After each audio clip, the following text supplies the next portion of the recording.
Okay. Oh no. You okay? We're good. So, welcome to our episode of Girls Who Chat About. I'm Zed. I'm Ali.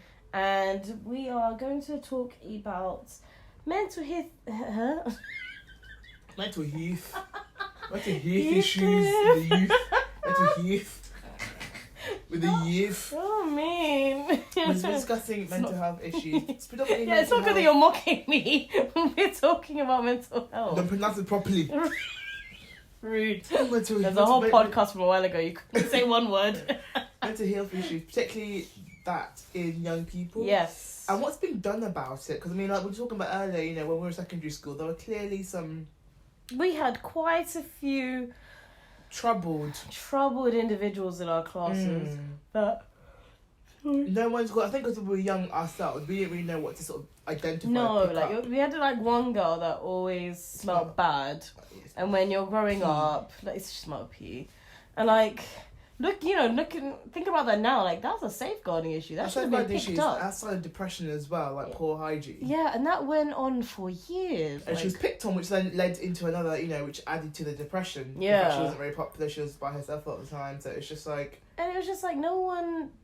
Yeah, I didn't see any staff intervention or anything. No fucks were given. No, and then what we were talking about earlier.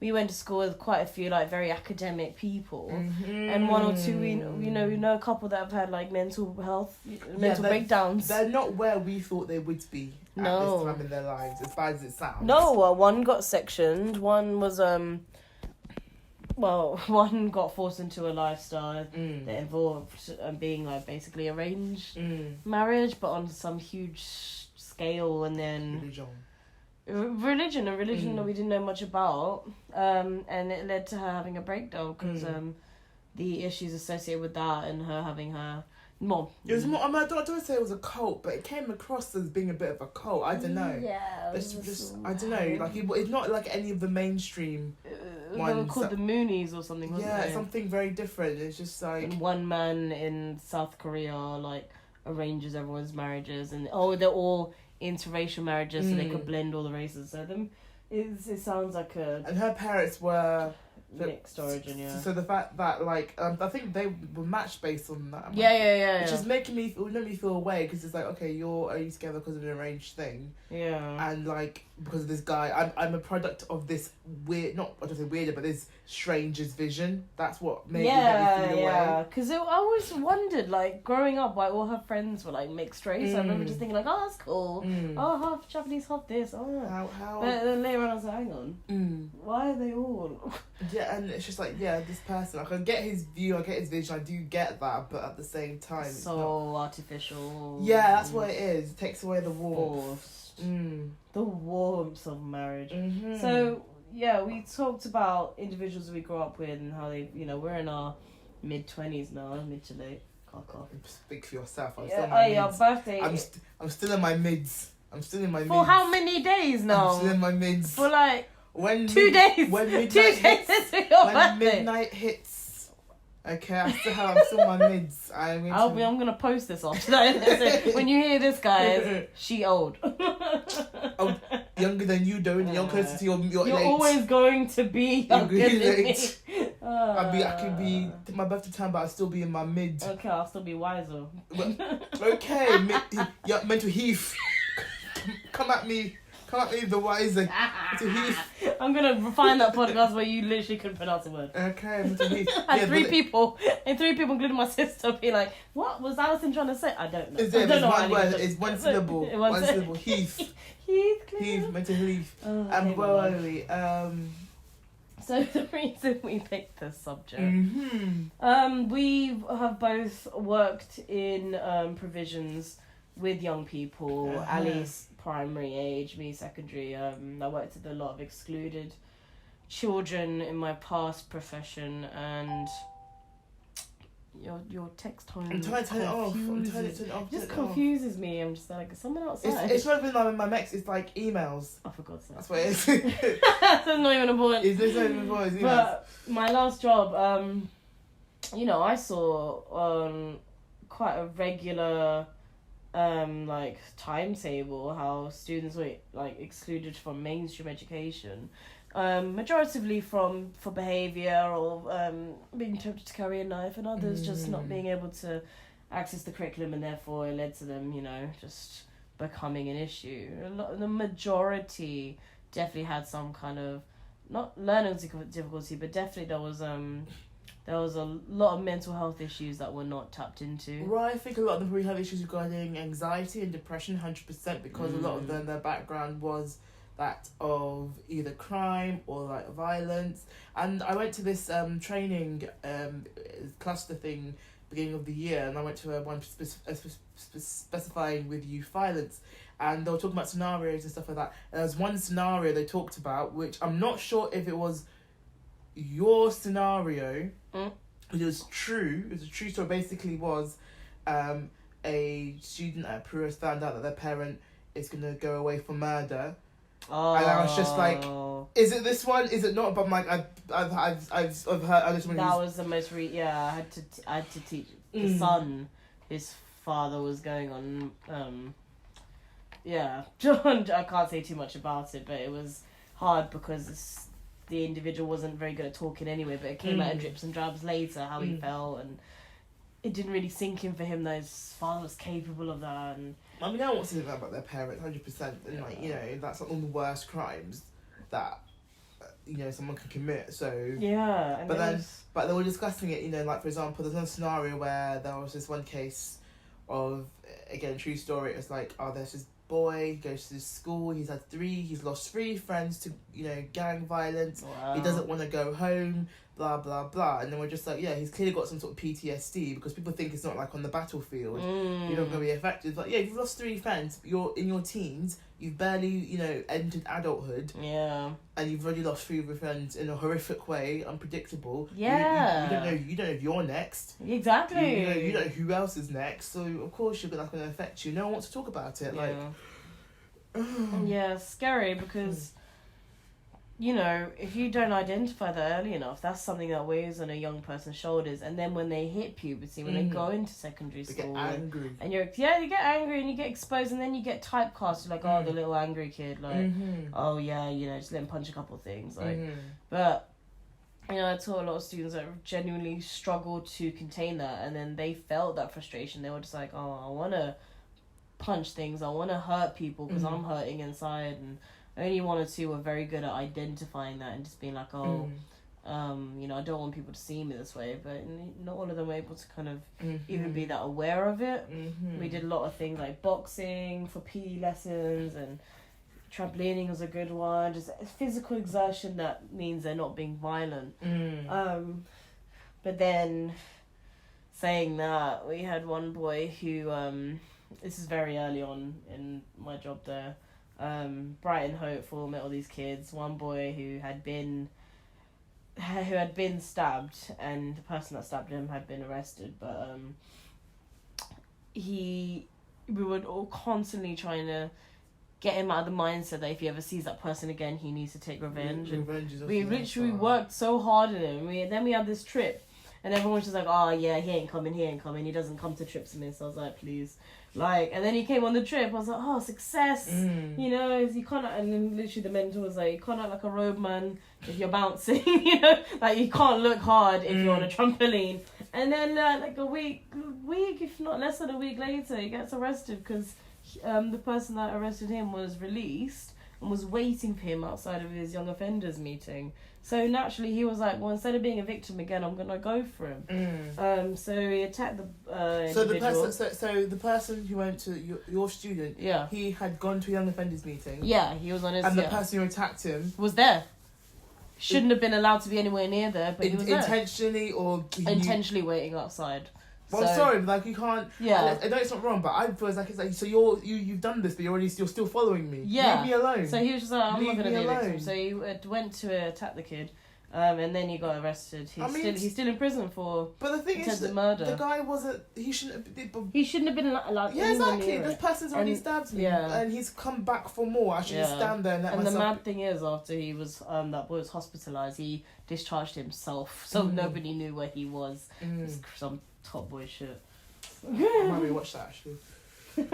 Duchesne. Duchesne. That picture of Adele angry on the phone. Duchesne, I'll set fire to more than the rain. Skinny Adele. She lost 7 but I can't imagine her being that big. Like when she first started out, she was big. She's big, but I wouldn't say she's lost. Maybe it's like all together. It must be all together because recently she was quite slim. Yeah, I think she's maybe like 2 or 3 stone, not 7. So maybe it's like bit by bit. I don't know. But yeah, back to the point. Look quite. Yeah, sorry, Skinny Adele was just consuming my thoughts. But that's sad because like things. I feel like in certain facilities, particularly juvenile centres, prisons, they provide counselling and stuff, but I don't think they do enough. It's you need. I don't think there's enough. There's just not enough funding because there's so many brilliant programs out there. Definitely, a lot of mentors I worked with that are running really good schemes that music, sports, art, creativity, all of that. Yeah, drama. So many brilliant things that we've definitely worked with the CTMC in the past, and will be in the future. But there's just not enough money. It needs to be ingrained into schools. It needs to be ingrained into provisions like where I used to work at for the disillusioned, and it's sad because we went to mainstream. We went to quite a good mainstream school that's gone on to do better. But I think it's just like we're very fortunate because like the area we live in isn't the most affluent, but I think we've been quite lucky that we've not really been drawn into that sort of background. No, because it could be very easy actually, to be honest. To be exposed to some like shit, where I'm based, I don't live far from an area where there's been stabbings down the road. Do you know what I mean? Up until last week we were hearing all sorts. So, whereas I'm just fortunate this is my lifestyle. And you know what? I think actually boys are more at risk than 100%. girls. Like talking to male friends now, they were just like, I always got approached, always was cornered, and if I wasn't able to defend myself, I could have just been pulled into that lifestyle. Particularly but it's no different than like it is all grooming, isn't it? You pick on someone who's weak or someone who needs you do them a favour. Model, do them a favour, okay, now you owe me, and it's like, oh, okay, cool.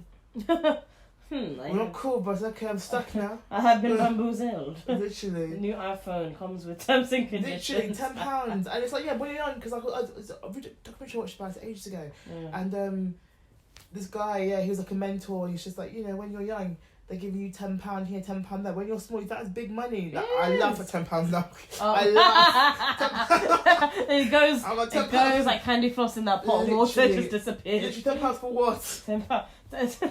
£10 to smell. Can we get chicken wings after this? I was thinking about KFC. Do you need to go outside? I'm thinking KFC chicken wings. I am dead. You want me to die? I'm already full. But yes. Popcorn chicken. See that you. I say that I gotta go gym. Ice cream though. I just talked about Skinny Adele. This is not. I'm gonna enjoy today and tomorrow. Then from Wednesday I'll be sensible, innit? And then Friday. Your actual birthday, you silly. Oh yeah. You're the most unbirthday person sometimes. Like I forget. Down. You forgot your own birthday. But I really wanted KFC chicken wings now, so that never mind, we'll see what happens. But yeah, because I thought chicken shop. They always take you to chicken shop, and Top Boy, they bought him chicken. So got some wings. Oh, thanks, Duchesne. So another £10. We bought me chicken. Oh my god, it's true. The cheapest form of pigeon meat you can treat a child. That's one thing while working at the provision. I was having fried chicken all the time. It's not, I don't know why. We want the chicken wings now. God damn it. Oh god. Sorry. What kind of Silence of the Lambs was? Hey. A nice glass of Chianti. I didn't need to back out this room. Okay. Are you sure? Back out this room because you are terrifying. Back out. Silence of the Lambs. Like, puts the lotion on your skin. Stop. Okay. Mental health. But mental health. I mean. Sorry. The switch up. Mental health. The health of the mind. KFC.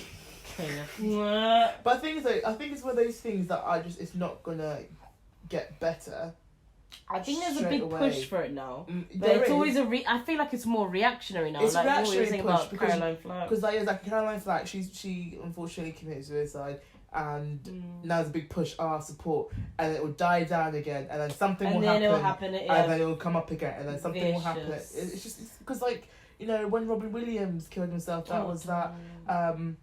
Other scenarios, stuff like that. That's when they push and they say, and then it goes quiet, and then people push again and it goes quiet.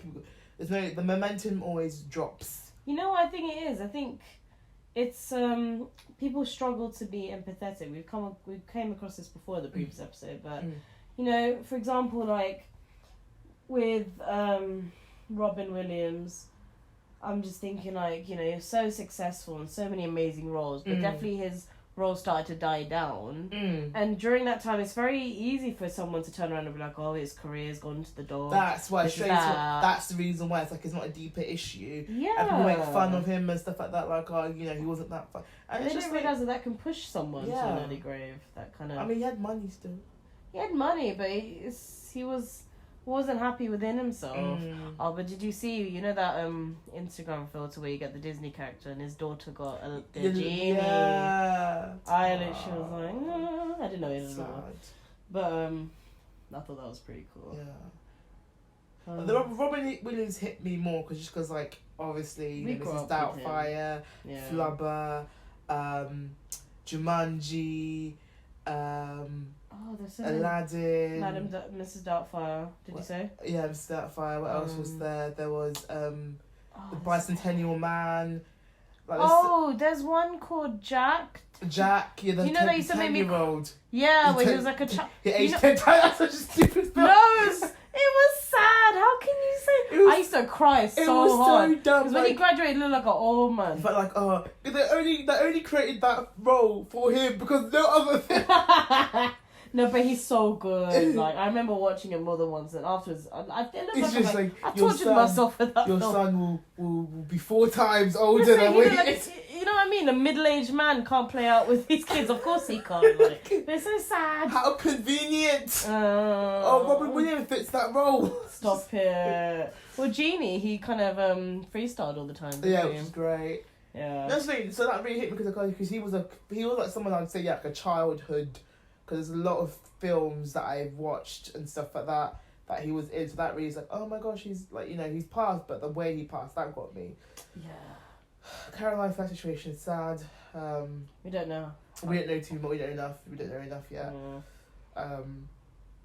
It's scary because I think school there is a push for young people to be talking about it, but I don't think there's enough. There's not. And there's also it's just correctly identifying it. Yeah, I mean, my school tries to build this whole sort of mindfulness wave. It's okay not to be okay, but at the same time, I feel like these kids are a bit too young to really actually understand it. You can be worried about things, but you have like parents approaching me, be like, "Oh, my child has anxiety. They've got this," and it's just like, is it you with the anxiety pushing it onto your child? And you know what?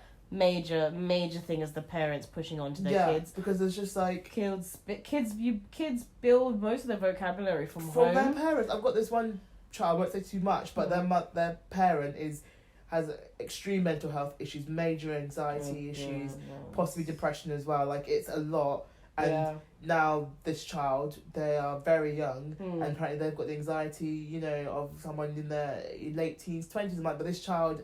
It's not even half that age yet. That's upsetting. So how have they got this? And they've got that from you because you've been away at home. And you've been pushing on your kids. Because kids like sponges. They're 100%, like sponges. 100%. We're all products of what we were exposed to when we were younger. Like, definitely like, love my parents. But for example, like, growing up, if I like openly cried about something, I was just told to get over it and stop feeling sorry for myself. If I'm crying now, it's like, why do I cry so much? I'm like, I barely cry. I'm crying. I'm crying so much now because I just keep it to myself. I've been holding it in. Why am I crying? Because of this. I do it silently because of this. In my pillow, it's probably emo-ish. Play some Avril Lavigne. Oh my god. My Chemical Romance. Oh, My Chemical Romance. They're back together now. Gerard Way. Can we get chicken wings? Child! Final thoughts before we think about wings. Final thoughts. I think be open and honest. if you're trying to talk to someone about something you're not worried about with, and that person hasn't got time for you, then that person should not be in your life. I feel you should never be stifled. If no matter how small your worries are and stuff like that, you should always have a support system. One support system I quite like is called Shout. The number it's a texting service. It's the Samaritans, but you text rather than phone, because I struggle sometimes vocalizing my feelings when I'm feeling really low. Do you know what the number is? The number is 8. So you type Shout in capital letters to 85258, and then someone will respond, and you can have like a texting conversation with them if you're not feeling great. So just the people, people who really struggle. Yeah, God, because young people really aren't good on the phone. They're not. I'm not. It's just like I struggle to sort of say out loud like, oh. It took me a long time to go over phone calls, you know. Yeah, even texting it's like, oh gosh, it's weird, but it's better than saying, because you can't sort of stand to hear your voice say it. So it's like I really like this, and I've been looking for something like this for ages. So I'd recommend them. Oh, well done. Yeah, I think it's just figuring out who your support system is, and sometimes it's not the obvious friends and family. Sometimes it is. Could be a teacher, could be a co-worker. Yeah. Because you never know, a lot of people are actually in the same bag. That's the thing, a lot of people are in the same bag. And you know what? You realise that as you get older, don't you? Like, you think a lot of the things you experienced are by yourself. You grow up, everyone struggled. Everyone's still struggling. Struggle. But yeah, thank you for listening. On this serious podcast. Minus your nonsense. About mental Heath, come at me with the nonsense. I'm mending it now. Bye. Bye.